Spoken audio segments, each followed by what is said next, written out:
Ended with the Mavericks trailing the Houston Rockets by 1 and Mark Aguirre getting ejected for the second time this season at the intermission buzzer. So the Mavericks down 49-48. Tonight's halftime will focus on number 1 draft choices, so let's get a little background on the subject in tonight's NBA feature.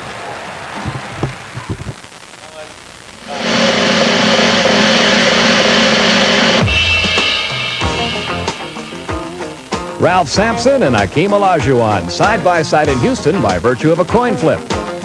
In 1983, the Indiana Pacers, having lost the flip for Sampson, settled on Steve Stepanovich. Not a bad ball player, but certainly not one to build your franchise around. 14 years earlier, UCLA's Lou Alcindor was the coveted prize of a coin flip, and it was the Phoenix Suns who became painfully aware of how it feels to come within a coin flip of a franchise. Phoenix, I call heads. The coin has come up tails.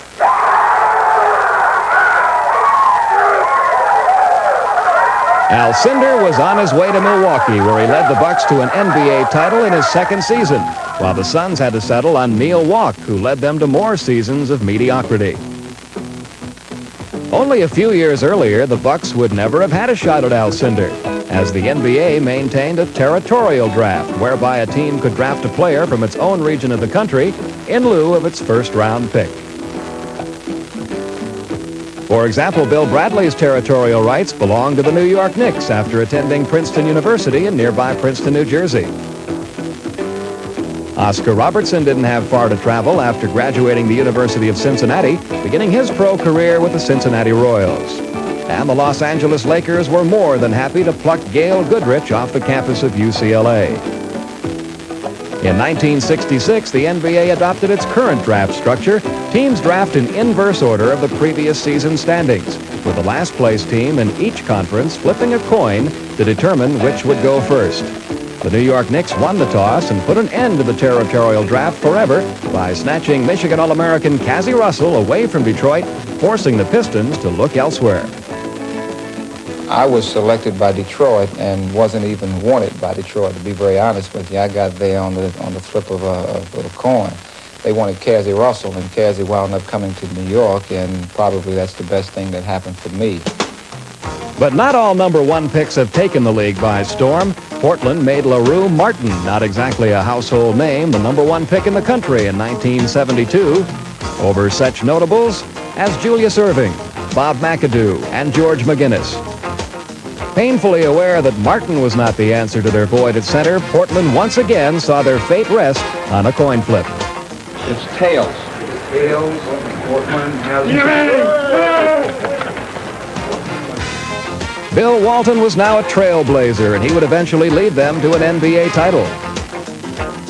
David Thompson, the first pick in the '75 draft, spurned the Atlanta Hawks, opting instead for the ABA's Denver Nuggets. And to make matters worse, Marvin Webster, the Hawks' other pick in the first round that year, also signed with the ABA, joining Thompson in Denver. The top picks the past 5 years, though, are already paying handsome dividends.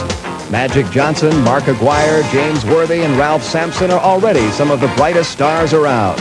So in this game within a game that is the NBA draft, it's not all a matter of knowing what you want, but getting what you need. You can't always get what you want, but if you try sometimes, well, you might find you get what you need.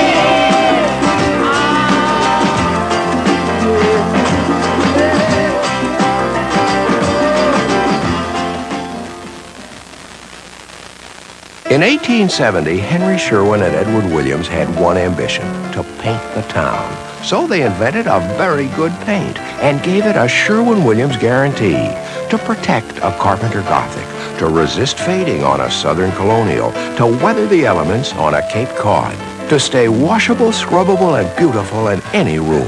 119 years of experience goes into every gallon. Just ask Sherwin-Williams. We've painted a few homes in our time. Cut. Okay, Dinah. Crew, out for lunch. Out? Hey, fellas, wait, don't go out. No, I got these new Holly Farms chicken nuggets. They're fresh, and they're made from fillets. There's nothing like them. Don't go, guys. But there's not enough, Dinah. Well, I already stir-fried some, and I got some golden fried chicken nuggets, and I can do some more real fast. I did those real fast. I can do some more real fast. Thank you, sweetie. They're time trimmers, you know. Good to do it fast then. Of course. America's cooking with Holly Farms time trimmer chicken fast. That's too fast. Not as fast as they can eat them. Don't wait for the plates, fellas.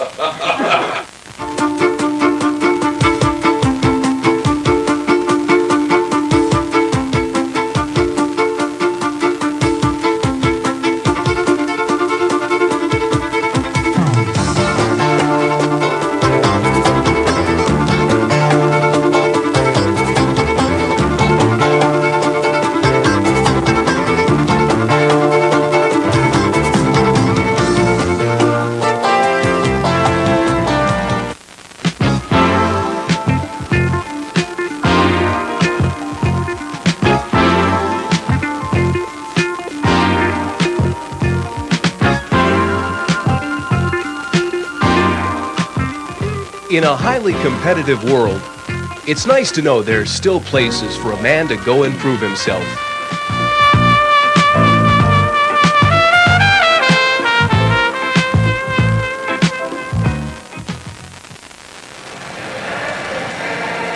Alan Stone and Norm Hitzges back at Reunion Arena.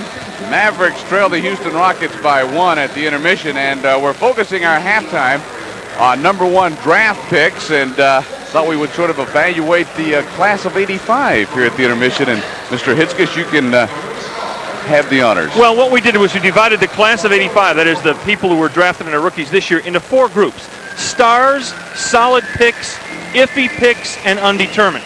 It appears that 5 of the people drafted in the first round this year are stars of some sort. Olajuwon and Jordan are shooting stars. Sam Perkins, a really good player.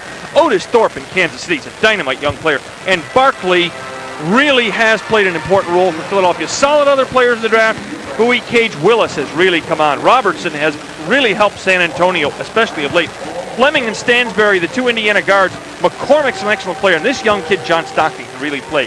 Iffy picks that may be a little bit bizarre.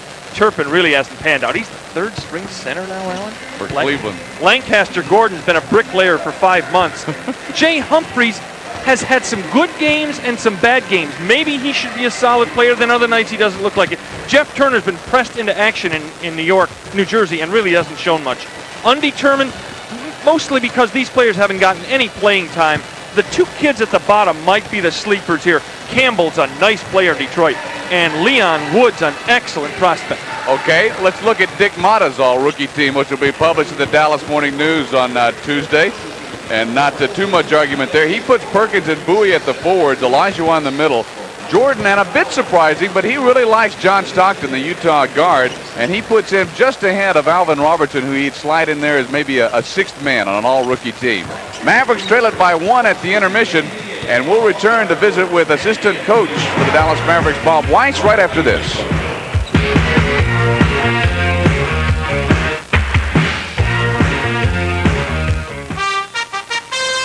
There's no value like Toyota value. These leading used car guides rate Toyota higher in overall percent of retained value, higher than Chevy or Ford or Nissan. A 1-year-old Toyota Corolla, for example, is valued at almost 5% more than its original sticker. A Toyota Camry, more than 10%. Impressive numbers, you know it. The more you compare, the more you'll see. It's Toyota, not the other guys. Me and the crew, we're taking this road across Alaska. Working the last frontier, it's different. But when this road's finished and it's on the map, we can say we did that. It's for guys like T.J. Donahue that we make every Budweiser the best it can be. Beechwood aged and brewed with the kind of pride T.J. puts into his work. So to T.J. and all you guys out there like him, this Bud's for you.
We are back at Reunion Arena after a very bizarre first half, and Norm Hitzges is standing by with a very special guest. Those are that's our floor director too, Michelle, and those are the shoes that Bob Weiss is wearing tonight. Nice shoes, Bob. Real nice. Great sports question. How mad is Dick Motta and Mark Aguirre for getting himself thrown out? He's not. From what we gather, Mark said when he started to walk off the floor, Earl said, Mark, and Mark said, I don't want to talk. I'm going to the locker room, and he tossed him. So we don't know exactly what's going on. Strom's explanation was Mark put his hand in his face. Well, you can see the tape. He was at least 10 feet from him. What's the strategy the second half? You're going to get back to that? I'm going to put a darker shoe polish on and see if that works. No, we're experimenting, playing some extra people, giving them some minutes, kind of resting our frontline players, also giving other people experience as we go into the playoffs. How bad did you think the officiating was in the first half? Thank you very much. Bob Weiss, being as diplomatic as possible. Alan? Well, the stats are really strange. You see the leading scorer is Olajuwon for the Rockets with 10 points. He also leads them in boards with, actually, they've given Rodney McCray 5 on the official stats, so he's leading in that category. Blackman has 12 points, so that stat's a little bit off, and the leading board man for the Mavericks is Wallace Bryant with 5. Mavericks shoot 31% from the field in the half on 12 of 39. And the Rockets 21 out of 49 for 43. But look at the free throw shooting situation. Now here's a classic situation where neither team is going to like the officials. You can tell why Bill Fitch would be upset. The Mavericks have attempted 15 more free throws than have his Rockets and have made up 16 points from the line. But on the other hand, Mark Aguirre has been ejected in what I believe is going to be a very controversial decision by Strom. You see the rebounds, and there are plenty of those. Mavericks lead by 7, 28-21 coming off of the official box. They have also turned it over 10 times in the first half. As we see the gentleman who many times when he officiates games